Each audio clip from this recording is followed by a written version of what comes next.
You'll come early on Friday to set the table, right, Audrey? My mom asked over the phone, her voice brisk and full of purpose.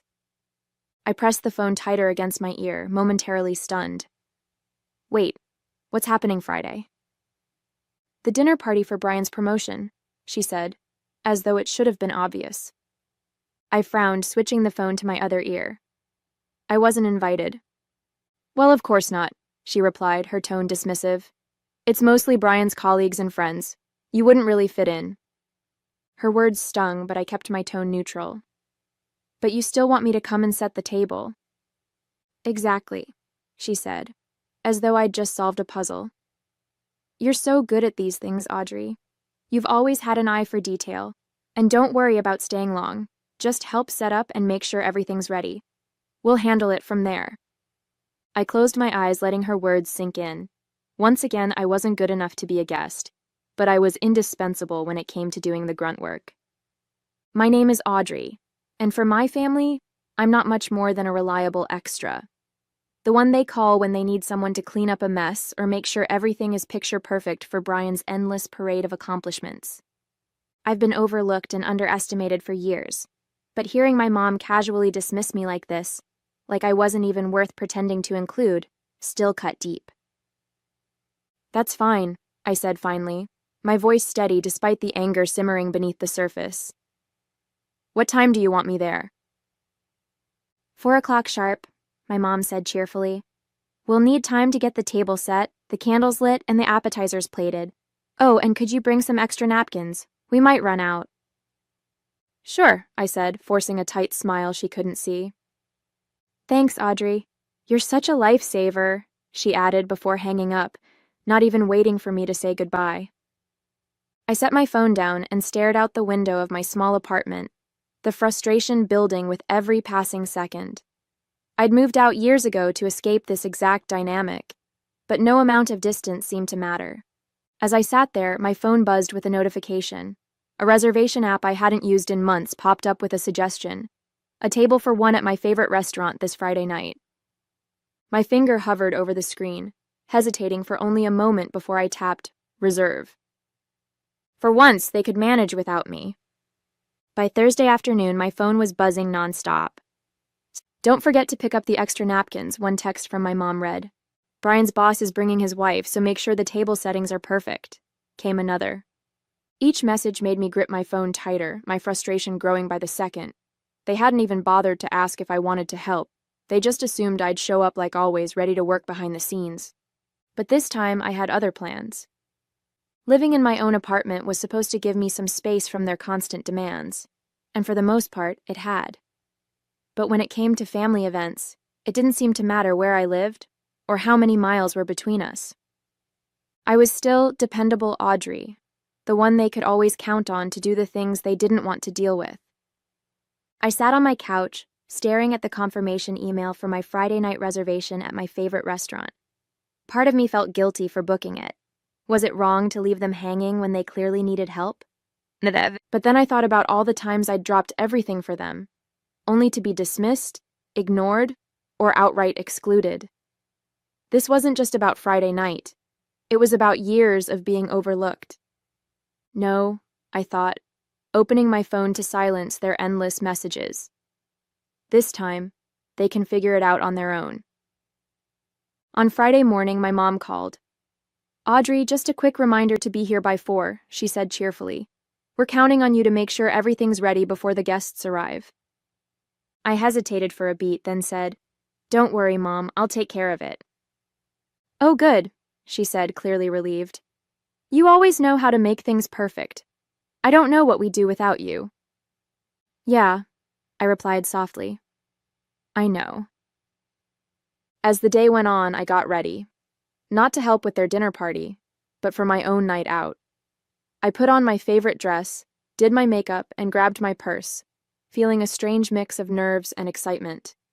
When I locked the door to my apartment and stepped into the cool evening air, a weight lifted off my shoulders. For the first time in years, I wasn't putting their needs above my own. By the time the clock struck 7:30, I was seated at my favorite table, a glass of wine in hand and a smile on my face. Let them figure it out, I thought, savoring the first sip. Tonight they were on their own. As I settled into my seat at the restaurant, the world outside seemed to fade away.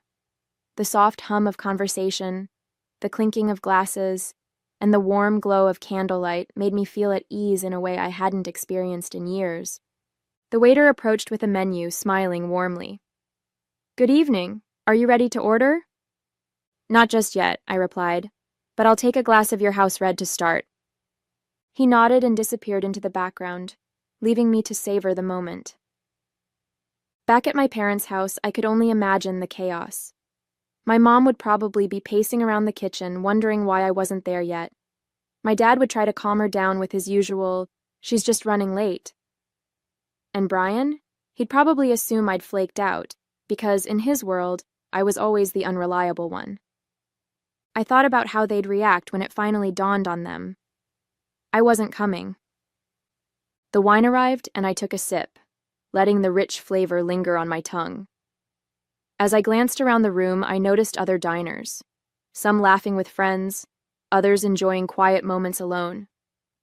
I realized this was the first time in years I'd treated myself to something like this. No errands to run, no tables to set, no family demands to meet. For once, it was just about me. Meanwhile, my phone buzzed in my purse, but I ignored it. I already knew the texts and voicemails piling up. "Where are you, Audrey? The guests will be here any minute. Why aren't you answering your phone?" I almost felt sorry for them. Almost. When the waiter returned, I ordered a dish I'd been eyeing for months, but had never found the right occasion to try. As the meal arrived, beautifully plated and steaming with rich aromas, I couldn't help but smile.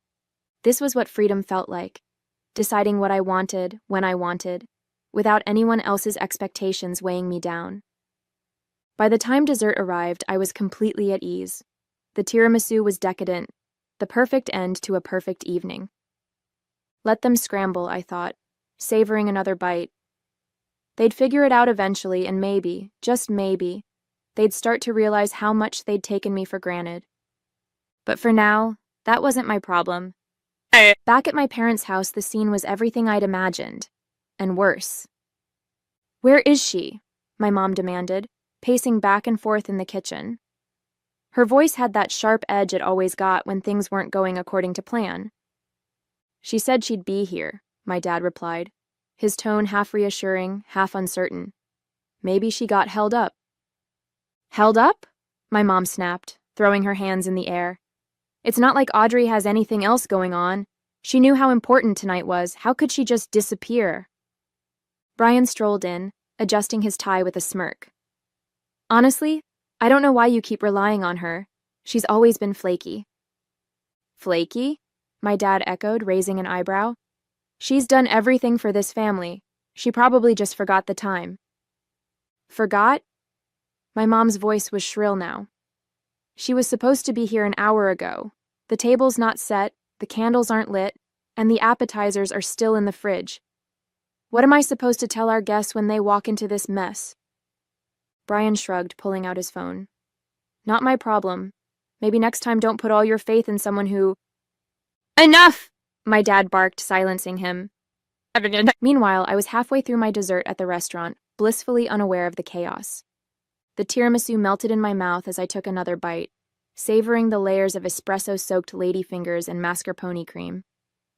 Across the room, a couple was celebrating an anniversary, their laughter filling the air.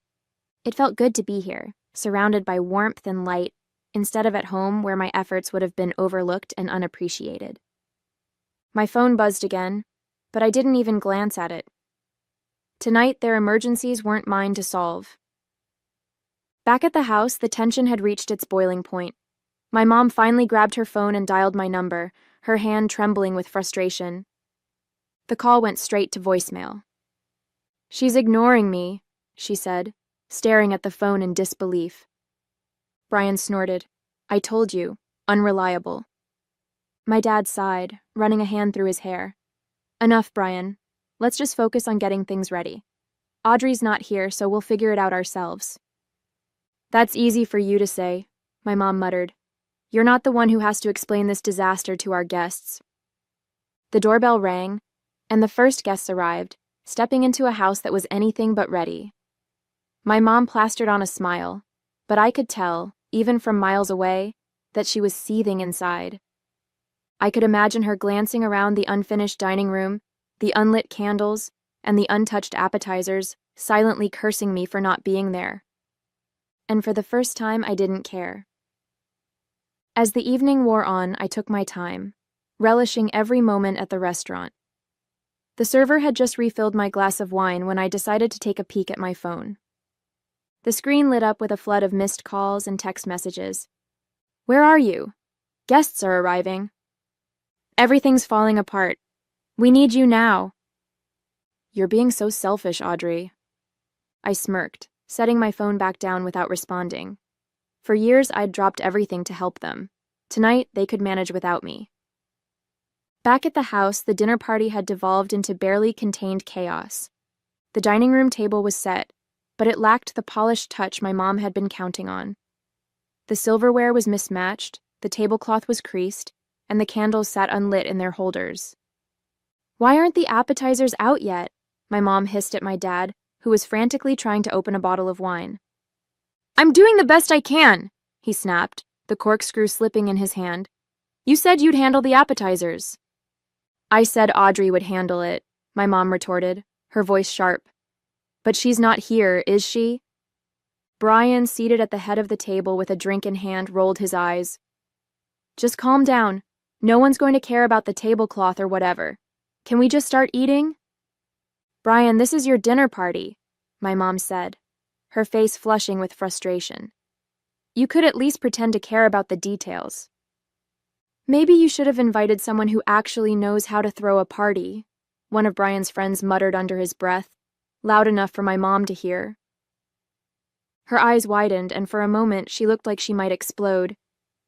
While they scrambled to salvage the night, I was indulging in a decadent slice of cheesecake at my table. Across the room, I overheard a couple chatting with the waiter about their travels, describing the beauty of the Amalfi Coast.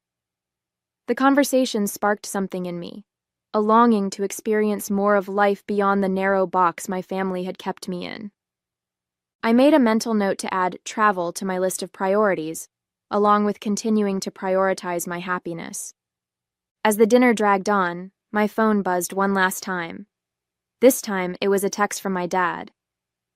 "We're sorry, Audrey. We shouldn't have assumed you'd handle everything. Can we talk later?" I read the message twice, my emotions a mix of satisfaction and vindication. For the first time, it seemed like they were starting to understand what they'd taken for granted. But tonight wasn't about them. It was about me. With that, I turned my phone off and signaled the waiter for the check. By the time I left the restaurant, the air outside was crisp and quiet, a welcome contrast to the chaos I imagined was still unfolding back at my parents' house. I strolled to my car, feeling lighter than I had in years. For once, I wasn't weighed down by their demands or expectations. Tonight, I had chosen myself, and it felt amazing. As I started the engine, my phone buzzed again. I debated ignoring it, but decided to check. It was another message from my dad. "Dinner's over. Your mom is furious, but I think she understands now. Can we talk tomorrow? Please." I exhaled slowly, a mix of emotions swirling inside me. Was this genuine regret, or just another attempt to pull me back into the role they'd always expected me to play? I put the phone down without responding. Tonight wasn't about fixing things with them. It was about proving to myself that I didn't have to live under their thumb anymore. Back at the house, the fallout from my absence was in full swing. Guests had left earlier than expected, citing early mornings and long drives. The kitchen was a mess of half-empty plates and wine-stained glasses, and the once pristine tablecloth was now crumpled and dotted with spills. Brian had retreated to the living room, scrolling on his phone without a care in the world, while my mom stood in the kitchen, glaring at the disaster in front of her. "This wouldn't have happened if Audrey had been here," she muttered, slamming a plate into the sink. "Maybe," my dad said, leaning against the counter. "Or maybe we shouldn't have expected her to handle everything in the first place." She turned to him, her eyes narrowing. "What's that supposed to mean?" "It means," he said slowly, "that Audrey has done more for this family than any of us give her credit for.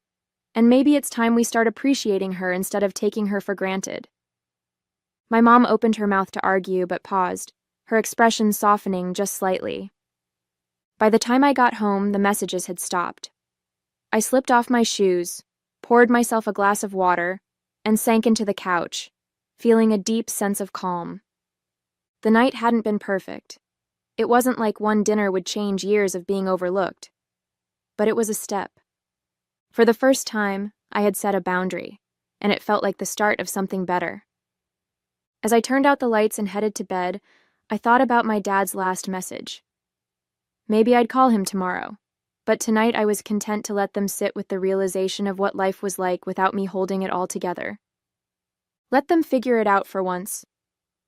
The next morning, I woke up feeling unusually refreshed. No barrage of texts or missed calls greeted me, which was a small but satisfying victory in itself. I brewed a cup of coffee and sat by the window, watching the early sunlight filter through the curtains. For once, there was no weight of expectation hanging over me, no list of chores I was expected to complete. It felt good, peaceful even. By mid-morning, my phone buzzed. It was a call from my dad. I hesitated for a moment before picking up. "Hi, Dad." "Hey, Audrey," he said, his tone unusually soft. "Do you have a minute?" "Sure," I replied, keeping my voice neutral. "I just wanted to apologize," he began. "Last night, we shouldn't have assumed you'd drop everything to help. That wasn't fair to you." I blinked, momentarily caught off guard.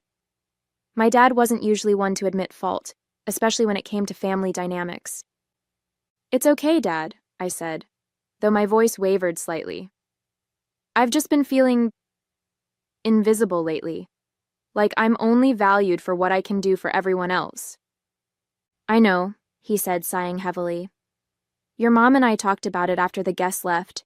We realized how much we've come to rely on you without ever really acknowledging how much you've done." "That means a lot to hear," I admitted, my chest tightening with a mix of relief and emotion. We talked for a few more minutes before hanging up. It wasn't a perfect resolution, but it felt like a step in the right direction. Later that day, Amanda came over to check in. She'd been my sounding board for years, always ready to offer advice or a glass of wine when things got tough.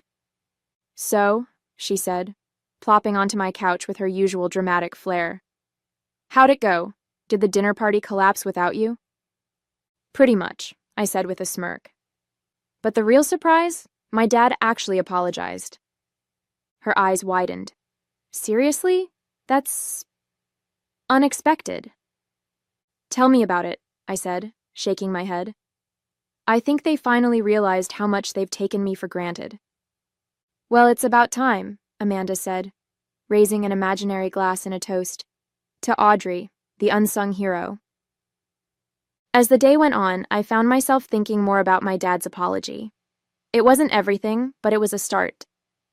I decided to text him later that evening. "Thanks for the call, Dad. It meant a lot. Let's talk more soon." His reply came quickly. "Anytime. We owe you more than an apology." It wasn't much, but it felt like a turning point, a small but meaningful shift in the way my family saw me. That night, as I curled up on the couch with a book, I felt a sense of calm I hadn't experienced in years. For once, I wasn't carrying the weight of their expectations, and it felt freeing. Maybe things were changing. Maybe they weren't. But either way, I knew one thing for sure. I'd never let myself fade into the background again. The following week, I decided it was time to have a proper conversation with my mom. My dad's apology had been a good start, but I knew she was the one who really needed to hear me. I called her on a quiet afternoon. She picked up on the second ring, her voice as brisk as ever. "Audrey, I wasn't expecting you to call. Everything okay?" "Yes, Mom," I said evenly, "but I think we need to talk." There was a pause on the other end. "About Friday?" "Among other things," I replied. We met for coffee at a small cafe near her house. She arrived looking slightly defensive, her posture stiff as she sat down across from me, Your father said you were upset, she started, skipping any pleasantries. I wasn't just upset, I said, cutting straight to the point. I was hurt, Mom. I've spent years doing everything for this family, helping at events, cleaning up messes, running errands, and it's like none of it even matters unless it benefits Brian. She opened her mouth to respond, but I held up a hand. Let me finish. You didn't even invite me to the dinner. You just expected me to set the table, handle the details, and disappear when the guests arrived.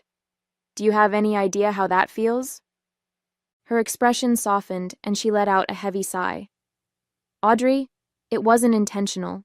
We've just always counted on you to help because you're so dependable. You never complain.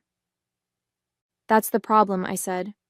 I never complain because I was raised to believe it wasn't my place to. But I'm not just dependable, Mom. I'm your daughter, and I deserve to be treated like I matter. Not just for what I can do, but for who I am.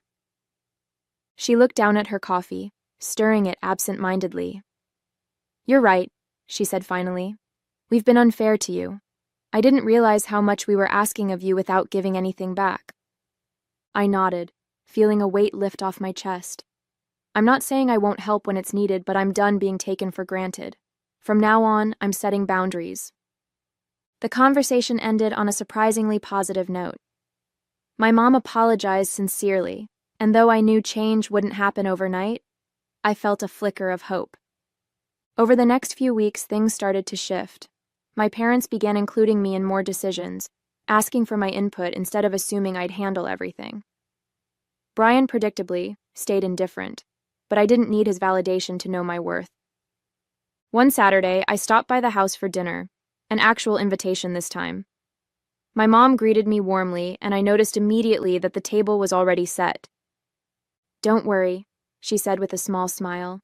We've got everything handled tonight. You're here as a guest. I smiled back, feeling a rare but genuine connection. For the first time, it felt like they were seeing me, not as the helper, but as an equal. The weeks that followed felt like a quiet revolution in my life. The changes weren't dramatic. There were no grand apologies or sweeping declarations, but they were real, and I could feel them in the little things. When my mom texted, it wasn't with a list of demands, but with genuine questions about how I was doing. My dad called to check in, not to ask for help. And even Brian, while still as self-absorbed as ever, seemed to tread a little more lightly around me. One evening, I sat in my living room, scrolling through photos from the dinner party my mom had finally shared. The table had been set haphazardly, and the mismatched silverware was hard to miss. For a moment, I thought about how I would have made it perfect. The polished glasses, the neatly folded napkins, the lit candles. But then I smiled, realizing something important. It wasn't my job to make everything perfect for them anymore. They had managed imperfectly, and they had learned what it felt like to rely on themselves.